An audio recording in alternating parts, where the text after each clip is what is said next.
Donc la malnutrition chez l'enfant est toute situation au cours de laquelle les apports caloriques, d'énergie ne vont pas être adaptés aux besoins de l'enfant. La dénutrition est vraiment la situation au cours de laquelle les apports nutritionnels sont insuffisants par rapport aux besoins de l'enfant. En pédiatrie, la particularité, c'est que les enfants sont des individus en pleine croissance de 0 à 18 ans, voire même parfois jusqu'à 20 ans.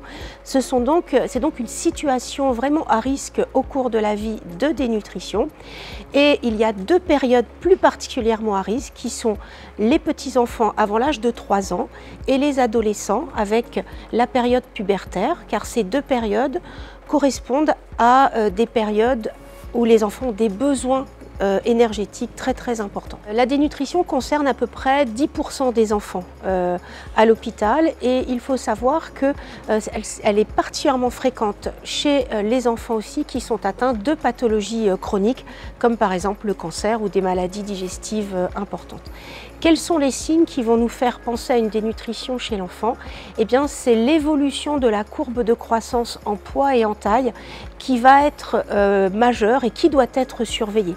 Lorsqu'on voit un ralentissement de la vitesse de croissance du poids et surtout un ralentissement de la vitesse de croissance de la taille, c'est-à-dire un enfant qui ne grandit plus très bien, on doit se méfier d'une situation de dénutrition, surtout si il a une autre pathologie par ailleurs ou bien s'il mange moins bien. En cas de dénutrition chez un enfant, la chose la plus importante va être, bien sûr, de rechercher la cause de cette dénutrition, mais aussi d'essayer d'améliorer les apports nutritionnels de l'enfant. Donc il va être important de s'assurer que le régime, par exemple, de l'enfant correspond aux besoins de son âge. Et on peut essayer de donner des conseils diététiques, comme par exemple un enrichissement de l'alimentation en augmentant les matières grasses, en changeant de lait, par exemple, chez les enfants plus petits.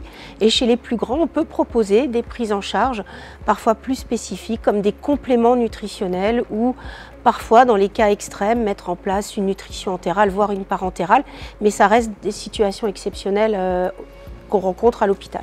Une autre situation de malnutrition est lorsque les apports énergétiques sont supérieurs aux besoins. Dans ces cas-là, certains enfants peuvent développer un excès de poids, une surcharge pondérale, en particulier chez les enfants qui sont prédisposés.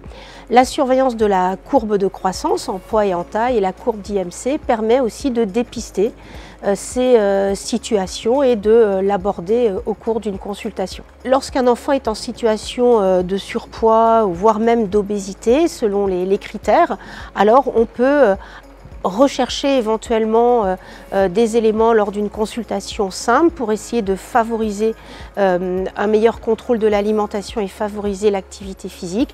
Dans les formes les plus sévères, on peut adresser les patients dans des centres spécialisés d'obésité qui sont sur l'ensemble du territoire et en particulier à la PHP. Ces centres spécialisés d'obésité ont pour mission de prendre en charge les obésités les plus sévères et les plus complexes. En cas d'excès de poids qui ne nécessite pas une prise en charge à l'hôpital dans un centre spécialisé d'obésité, on peut adresser le patient et sa famille dans plus des différents réseaux qui sont disponibles en ville et d'autres dispositifs comme Mission Retrouve ton Cap. Autre situation de malnutrition qui finalement se voit moins, ce sont des situations de carence en nutriments chez les enfants, comme la carence en calcium ou la carence en fer.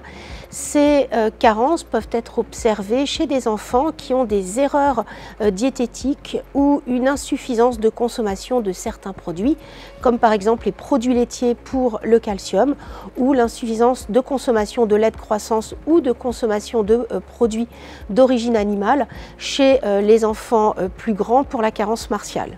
Ces différentes carences peuvent avoir des conséquences dès l'enfance, voire même à l'âge adulte, comme par exemple une augmentation du risque de fracture à l'âge adulte en cas d'insuffisance de consommation de calcium pendant l'enfance. Ainsi, il est important pour dépister toute situation de malnutrition chez l'enfant de réellement surveiller la croissance en poids et en taille des enfants grâce aux courbes présentes dans tous les carnets de santé et de s'assurer que ces enfants ont des régimes adaptés couvrant leurs besoins spécifiques qui sont différents des besoins de l'adulte.